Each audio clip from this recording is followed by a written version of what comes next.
Have you ever had that mountaintop experience? Some of you know what I'm talking about. That wow experience. I feel so close to God experience. That experience where, man, that was just incredible. Oh, God and me, or God and I, or however you're supposed to say that English. And I don't know. The teacher's gone, so I don't know how I'm supposed to say that. But anyway, it was one of those experiences. Wow! God's amazing, and I feel so close to Him right now. That mountaintop experience. But eventually, you come down off the mountain. And once you come down off that mountain,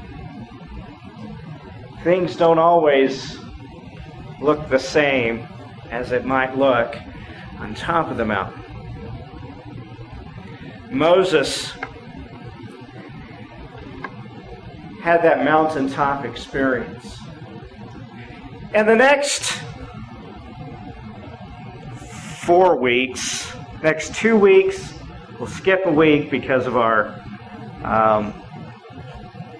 excitement that we're going to have on the 30th, August 30th, with our movie and a lunch. Instead of dinner and a movie, it'll be movie and a lunch.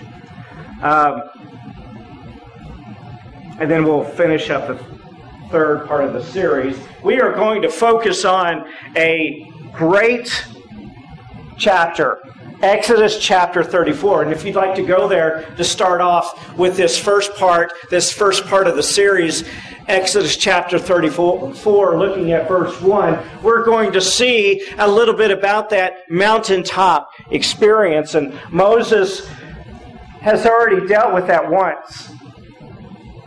Kind of give you a little bit of background of where we've been and where Moses has kind of dealt with this. Moses was given the opportunity to go up onto the mountain. Mount Sinai is more specifically. Matter of fact, if you look at that picture, that is what is understood as the original Mount Sinai. Not positive if that's the actual mountain. Actually, Mount Sinai is several mountains, but some believe that is the original mountain where Moses was to go on top of. And it looks kind of like some of our mountains out here, doesn't it? Just a little bit higher and pretty fascinating.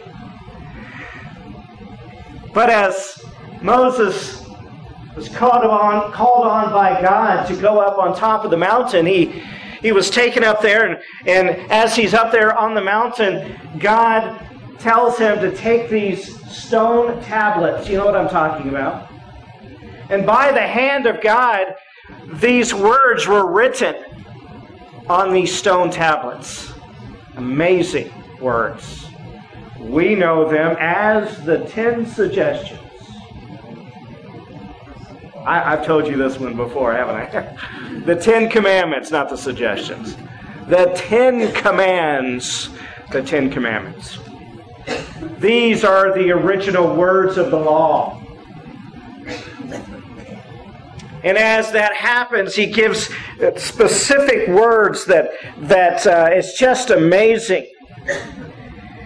But with these amazing words, these tablets, Moses was to take these tablets and bring them to the people as he is to descend down to the camp.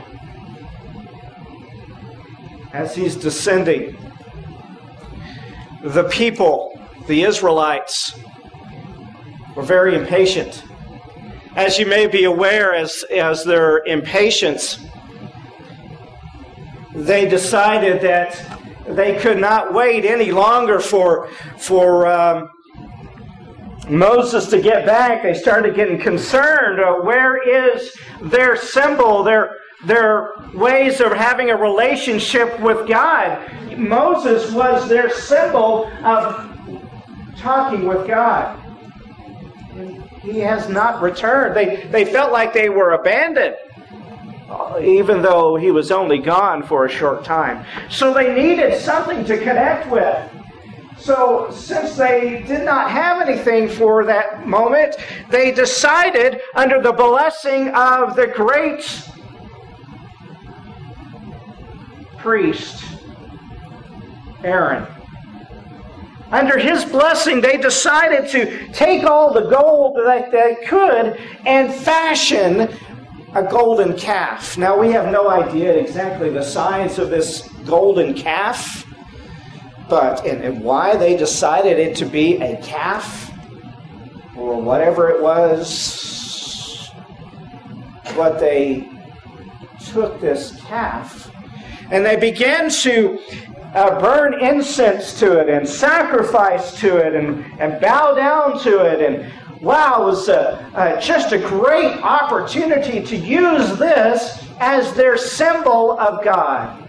Now, if we were to look at it in the eyes of the Israelites, it doesn't seem to be such a big deal because they're not really calling this their God. They're just using it as a portal to focus on the one and only God. But God said, don't do that. God said, don't fashion anything to worship or to bow down to or anything. Worship me alone. So as Moses is coming down the mountain with these tablets, he sees what they're doing and he sees that they're bowing down to the statue, and let's just say he has a bit of a temper. And quite frankly, he has every reason to have this temper. And he takes these tablets that God has written with his own hand of these commands, and he smashes them on the rock. That's not just why he's upset. And he comes down the mountain and the rest of the mountain and sees what they have done. And he takes something and begins to pound on this golden calf. He doesn't melt it down, which seems to be a little bit easier. He takes something and he pounds on this golden calf. And he pounds on it so much that it is pounded down to almost like powder. Now, if you think about how much that takes, that is a lot of beating on this particular piece of gold. And he grounds it down so much to this powder, he throws it into water. And after he throws it into water, he commands the Israelites to drink the water.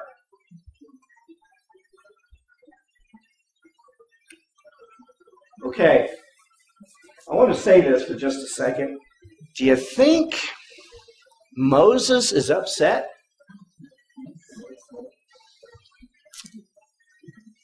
If we could have, at that time, a definition of ticked off, you would probably have see Moses. Because, yeah, that's pretty much an example of being upset. So the people drank the water with this gold in it. Now, understand, if you are drinking this kind of particles into your system, what that does to your internal organs. I'm sure it played havoc on the intestines and the urinary tract and all that. Now, I think this made a lasting impression on the people. A very long-lasting impression. But going through all that,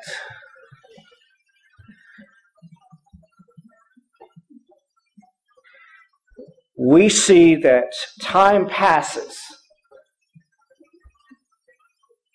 And after time passes, we find ourselves at chapter 34, verse 1. Chapter 34, verse 1. It shows us that God gives them a second chance. Even after all that they had done, He gives them a second chance. Listen to what it says in verse 1. The Lord said to Moses, "Cut 2 stone tablets like the first ones, and I will write on them the words that were on the first tablets, which you broke. Be prepared by morning. Come up Mount Sinai in the morning and stand before me on the mountaintop. No one may go up with you. In fact, no one must be seen anywhere on the mountain, even the flocks and herds, and not to gaze in front of the mountain." Kind of a fascinating way of looking at it, but we find out that God once again wants to give Moses the instructions. The same exact instructions. He didn't modify them. He didn't say, "I'm going to now add to those instructions." He didn't say, "Okay, I'm going to say, all right, here's going to be 2 more instructions, and now it's going to be the 12 commandments. Look what they did." No, he said, "I am going to give you the same instructions, the same commands on those tablets. All you have to do is cut those tablets the same way, cut the rock, bring it up the mountain, and a part of that is don't bring anyone with you." Before, there were those who came with him, especially Joshua, his assistant.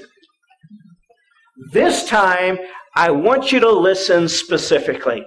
Don't bring anyone with you. Not only are you not to bring anyone with you, don't bring any of your domesticated animals. They are not allowed to be on the mountain. Now, why is that a big deal? Well, first of all, it was nothing unusual for their herds to graze on the mountain. I look at this and I'm thinking, well, there's not a whole lot to graze on, but if you think about some of our cattle, in our area, they eat kind of the same way. There's not a whole lot to munch on, but they find something. So anyway, they don't even let them on the mountain. Take them off the mountain. But then it says, the people are not even allowed to gaze upon the mountain. Now, if you think about it, at this time, we see where God has covered the mountaintop with smoke and fire. It is like He has descended something of Himself for them to see, and descended upon the mountain with this smoke and fire. That's how they were able to know that God is with them. Now, it's interesting where God is saying to Moses, don't even let the people look at the mountain. Now, the temptation, is great. If I see a mountain where God is in a smoky cloud, the temptation is to look up there. Well, they've been looking, and they're not going to blow this again. They're going to hopefully keep their eyes from looking upon the mountain. So Moses hears God's words. And that's where we find God showed great passion and compassion for His people. Look at verse 4. Moses cut 2 stone tablets like the first ones, He got up early in the morning and taking the 2 stone tablets in his hand, he climbed Mount Sinai just as the Lord had commanded him. The Lord came down in a cloud, stood with him there, and proclaimed his name, Yahweh. Then the Lord passed in front of him and proclaimed, Yahweh, Yahweh is a compassionate and glorious God, slow to anger and rich in faithful love and truth, maintaining faithful love to 1,000 generations, forgiving wrongdoing, rebellion, and sin. But he will not leave the guilty unpunished, bringing the consequences of the father's wrongdoing on the children and grandchildren of the 3rd and 4th generation. Moses did as God instructed and carved the 2 stone tablets and met in his usual place. I believe it is important to recognize that God appeared to Moses out of the cloud. Back in chapter 33, we also see something similar to this, where God appeared to Moses in some sort of what we assume is a bodily form. He descended out of a cloud, and both times God said, "You're not able to see my face. You can't handle it. But you can observe me walking by. But you can't handle what I look like in my face." So God appeared to him in a bodily form of some kind. And as he appeared to him, it was not as much, even though it was a privilege, it was not as much the fact that he appeared to Moses in this form. It was more important the message that he gave him. This message was fascinating. He gave him a message of compassion. We see that it is a message of compassion through that he was gracious, slow to anger, faithful in love, faithful in truth, and forgiving. Now, if he had stopped there, we would say, "Oh, that's wonderful.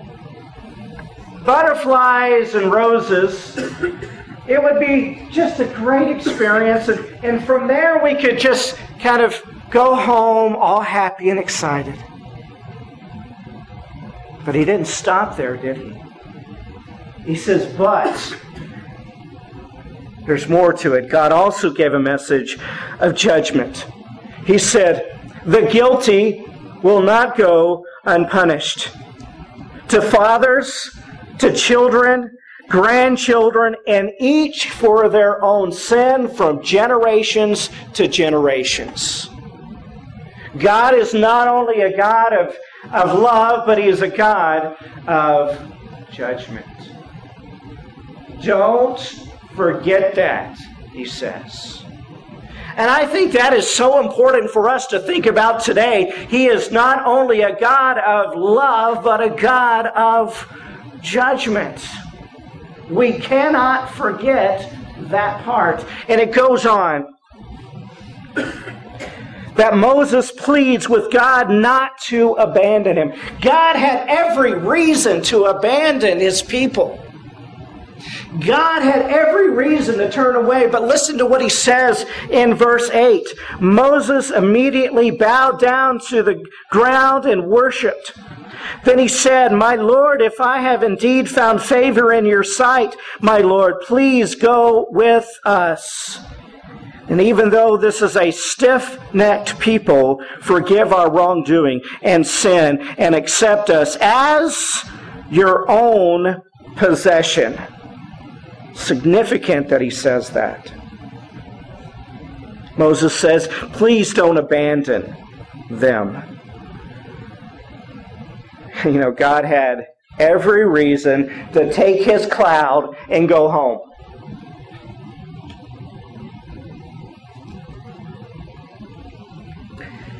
But instead, Moses bowed before him, worshipped him.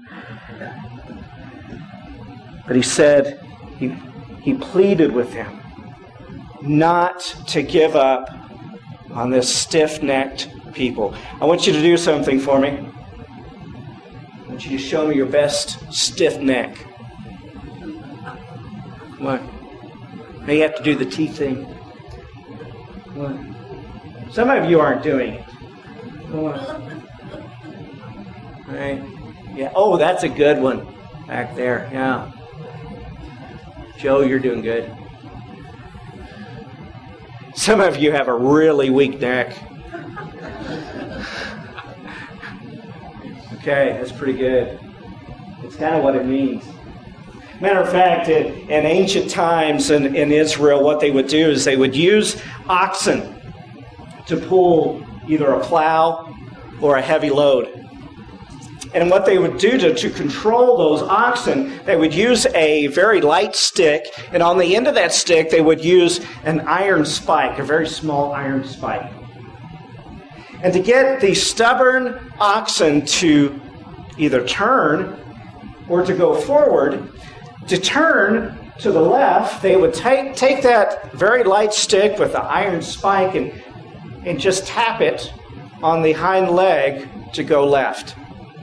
And to make it go right, they would take this very long, light stick with the iron spike and tap it on the hind leg to get it to go right.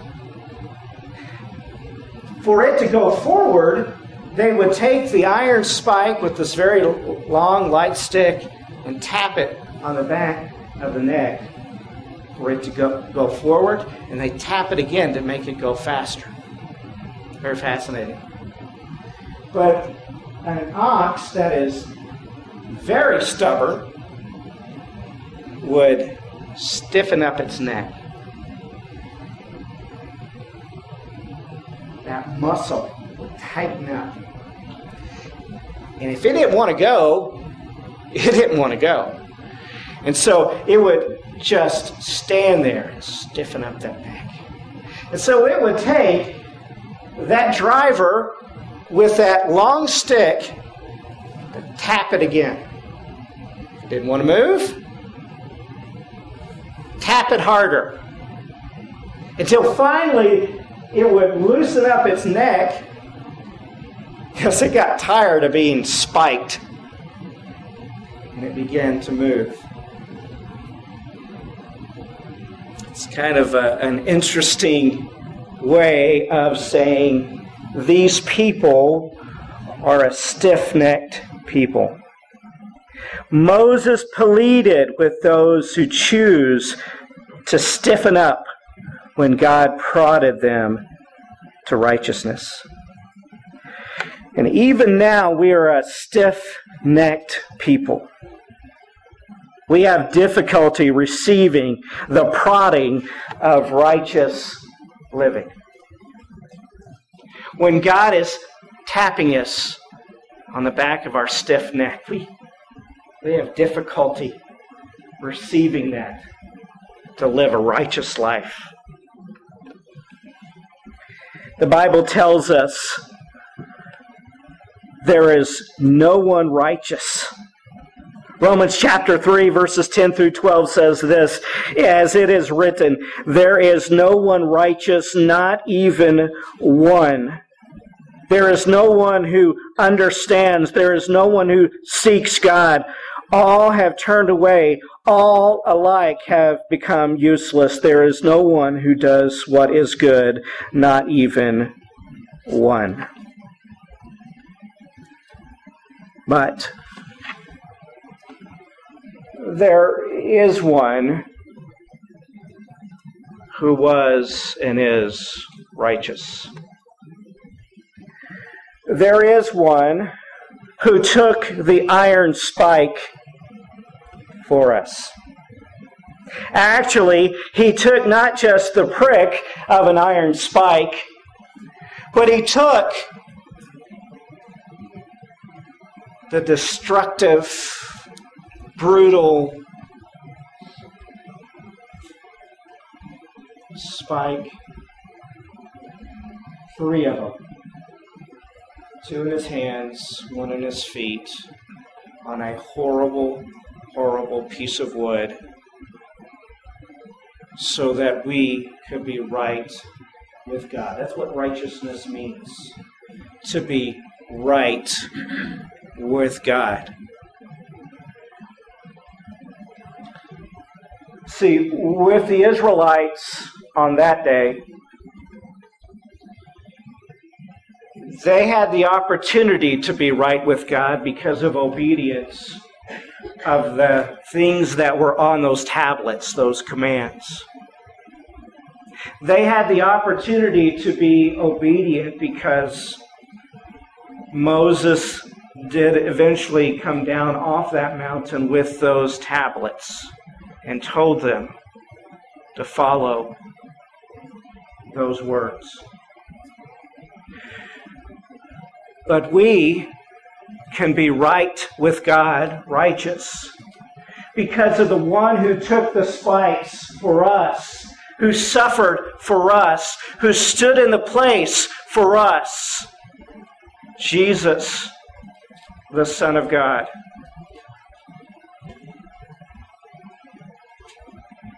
He came down off of a different mountain. It was called Golgotha. He was taken off of a tree. He was put into a grave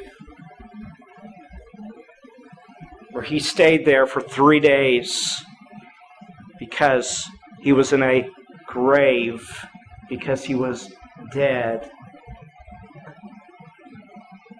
And then 3 days later, he came out of the grave. When he came out of the grave, he left the world's sin behind, still in the grave.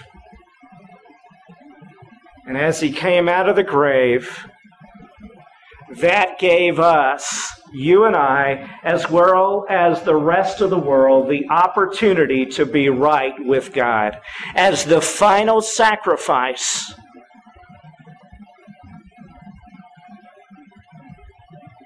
No longer do we have to worry about being pricked to move forward by a little spike.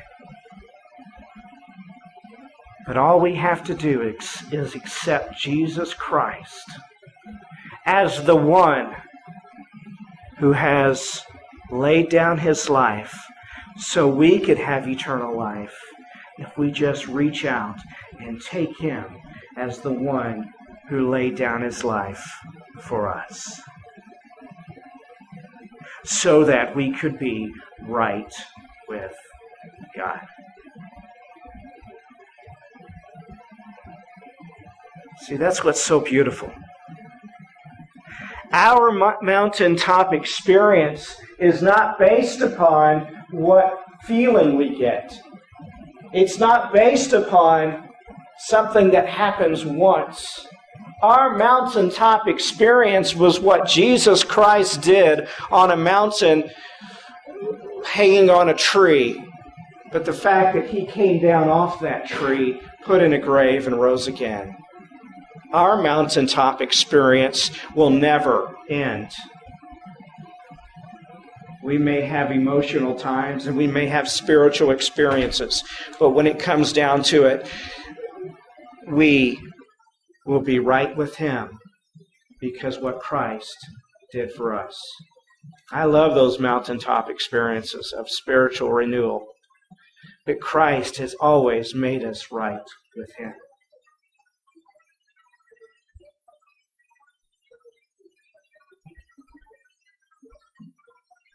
I pray, I hope, and now I invite you to take him who has already gone to the mountain, died for you.